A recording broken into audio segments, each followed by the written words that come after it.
Market లో invest చేసి మీ డబ్బులు డబుల్ చేసుకోవాలనుకుంటున్నారా? సుందరరామిరెడ్డి గారి లైవ్ సెమినార్ కి అటెండ్ అవ్వండి. America H1B visa series part 2 అరువు స్కిల్స్ తో అమెరికా అగ్రరాజ్యం హోదా దక్కించుకుంది. ఆర్థిక శక్తిగా అవతరించింది. గ్లోబల్ పోలీసింగ్లోనూ బిజీగా మారిపోయింది. కానీ ఇప్పుడు బీ అమెరికన్ బై అమెరికన్ నినాదం కంటి మీద కునుకు లేకుండా చేస్తోంది. వలసదారులనే ముద్ర వేసి ఇమిగ్రెంట్స్పై కొరడా జలిపించేందుకు సిద్ధమవుతోంది.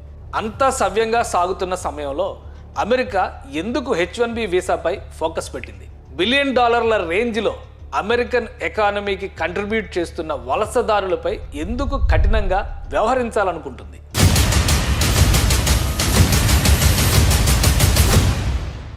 ఆగస్టు 4, 2020లో అప్పటి America president Donald Trump H1B visa ప్రొసీజర్లో కీలక మార్పులు తీసుకొస్తున్నట్టు బహిరంగ ప్రకటన చేశారు. దీంతో అమెరికాలోకి ఎవరు రావాలన్నా, జాబ్స్ సాధించాలన్నా రూల్స్ కఠినంగా మారతాయన్న ఊహాగానాలు ఎక్కువయ్యాయి. ఇది భారతీయులకే గొడ్డలు పెట్టు. ఎందుకంటే అమెరికా వెళ్ళి సెటిల్ అవ్వాలి అనే డ్రీమ్స్ ఇండియన్స్కే ఎక్కువ ఉంటాయి. ఈ అమెరికా పిచ్చి ఎంతంటే వీసా బాలాజీ టెంపుల్, వీసా వాలి బజరంగ్ బలి టెంపుల్, వీసా హనుమాన్జీ మందిరాలని దర్శించుకుంటే అమెరికా వీసా వచ్చి తీరుతుందని నమ్మేంత. H1B వీసా కొత్త విధానాల కారణంగా అమెరికాలో ఉంటున్న 5 నుంచి 7 లక్షల మంది భారతీయులు ఇండియాకు తిరిగి వెళ్ళిపోవాల్సిన పరిస్థితి వస్తుందని American Congress lady Tulsi Gabbard అంటున్నారు. యుఎస్లోని Google, Microsoft, Apple, YouTube, Adobe, Chanel, Starbucks వంటి టాప్ మల్టీనేషనల్ కంపెనీలకు భారత మూలాలున్న వ్యక్తులే సీఈఓలు, డైరెక్టర్లు. టాప్ ఎంఎన్సీలకు సీఈఓలు కూడా H1B వీసాలపై ఆధారపడ్డవారే. అంతెందుకు, వచ్చే అధ్యక్ష ఎన్నికల్లో రిపబ్లిక్ పార్టీకి అధ్యక్ష అభ్యర్థిగా బరిలో నిలిచే అవకాశాలున్న వివేక్ రామస్వామి కూడా H1B వీసా హోల్డరే. ఒకవేళ ఈ పాలసీ అమలైతే భారతీయులకు ఇదొక చేదు వార్త. ఉన్నట్టుండి అమెరికా ఎందుకు H1B వీసా నిబంధనలు కఠినతరం చేసిందనే దానికి 4 కారణాలున్నాయి. 1, vote bank politics. 2, H1B visa అలాట్మెంట్లో మోసాలు. 3, ఉద్యోగ నియామకాల్లో వివక్ష. 4, H1B వీసా ప్రోగ్రాంలో లోపాలు. ఓటు బ్యాంక్ పాలిటిక్స్ విషయానికి వస్తే 2016లోనే అమెరికా అధ్యక్ష ఎన్నికల్లో రిపబ్లికన్ పార్టీ అభ్యర్థి Donald Trump America for Americans అంటూ కొత్త స్లోగన్స్ ఇచ్చారు. Buy American, hire American, make America great again.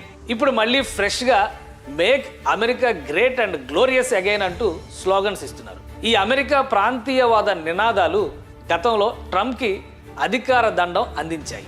అందుకే ఇప్పుడు రిపబ్లికన్స్ అదే నినాదాల్ని అందిపుచ్చుకున్నారు.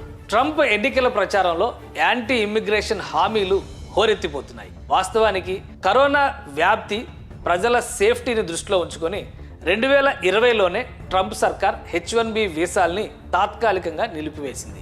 అమెరికాలోని కంపెనీలు నేటివ్ అమెరికన్లకి ఉద్యోగాలు ఇవ్వడంతో స్థానికంగా ఉపాధి పెరిగింది. 2021లో డెమోక్రటిక్ పార్టీ తరపున అధ్యక్షుడిగా ఎన్నికైన జో బైడెన్ H1B వీసా ప్రోగ్రాంని రాజకీయంగా వాడుకునేందుకు ఏమాత్రం వెనుకంజ వేయలేదు. H1B వీసా అలాట్మెంట్లో మోసాలు. అధ్యక్షుడిగా బైడెన్ వచ్చాక ఈ H1B వీసా ప్రోగ్రాంలో స్కామ్ జరిగిందని రిపబ్లికన్స్ బలంగా వాదిస్తున్నారు. H1B వీసా ప్రక్రియపై బ్లూంబర్గ్ సంచలన నివేదిక బయటపెట్టింది. స్టాఫ్ అవుట్సోర్సింగ్ కంపెనీలు ఈ H1B వీసా ప్రాసెస్ని ఇల్లీగల్ రూట్లో వాడుతున్నాయని, ఫలితంగా రియల్ స్కిల్డ్ ఎలిజిబుల్ మ్యాన్ పవర్కి నష్టం జరుగుతుందని బ్లూంబర్గ్ పేర్కొంది. 2020 నుంచి 2023 డేటా ప్రకారం మల్టిపుల్ రిజిస్ట్రేషన్ ప్రాక్టీస్ ద్వారా H1B వీసా లాటరీ సిస్టమ్ని మిస్యూజ్ చేస్తున్నారని రిపబ్లికన్లు బలంగా చెబుతున్నారు. 2023లో 4,46,000 మంది అప్లై చేస్తే కేవలం 85,000 మందికి H1B వీసాలు వచ్చాయి. మల్టిపుల్ ఎంట్రీలతో అవుట్సోర్సింగ్ ఏజెన్సీలే ఈ దురాగతాలకు పాల్పడుతున్నాయని బ్లూంబర్గ్ పరిశోధన ఆరోపిస్తోంది. ఉద్యోగ నియామకాల్లో వివక్ష. H1B వీసా ప్రక్రియ కఠినతరం చేయడానికి వివక్షత స్వభావం కూడా ఓ కారణమే. గత దశాబ్దాలుగా అమెరికాలోని అనేక కంపెనీలు నేటివ్ అమెరికన్లని ఫైర్ చేసి H1B వీసాదారుల్ని ఉద్యోగాల్లో నియమించుకుంటున్నాయి. కారణం, లోకల్స్కి ఇచ్చే దానిలో 50% వేతనాలకే వలసదారుల్ని నియమించుకోవచ్చు. దీంతో అధిక లాభాలు గడించాయి అమెరికాలోని కంపెనీలు. ఇది లోకల్గా నిరుద్యోగ శాతం పెరగడానికి కారణం అవుతోందని నేటివ్ అమెరికన్లు నమ్ముతున్నారు. H1B వీసా ప్రోగ్రాంలో లోపాలు. H1B వీసా ప్రోగ్రాంలో చాలా లోపాలు ఉన్నాయని యుఎస్ హోమ్ల్యాండ్ సెక్యూరిటీ ప్రకటించింది. అమెరికన్ కంపెనీల్లో స్కిల్డ్ వర్కర్స్ అవసరం ఉన్నప్పుడు వెంటనే H1B వీసా ఏజెంట్లతో కుమ్మక్కై వలసదారుల్ని తక్కువ జీతానికి చేర్చుకుంటున్నారని డిపార్ట్మెంట్ ఆఫ్ లేబర్ ఓ రిపోర్ట్ రిలీజ్ చేసింది. అమెరికన్లకు రిజర్వ్ చేసిన కోటాలో H1B వీసాదారులకి అవకాశం కల్పించరాదని స్పష్టం చేసింది.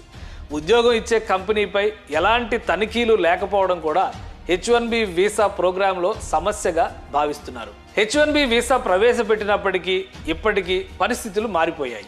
అమెరికన్లకు జరిగే నష్టం భర్తీ చేయడం కోసమే ఇది రాజకీయ నినాదంగా మారుతోందనేది విశ్లేషణ.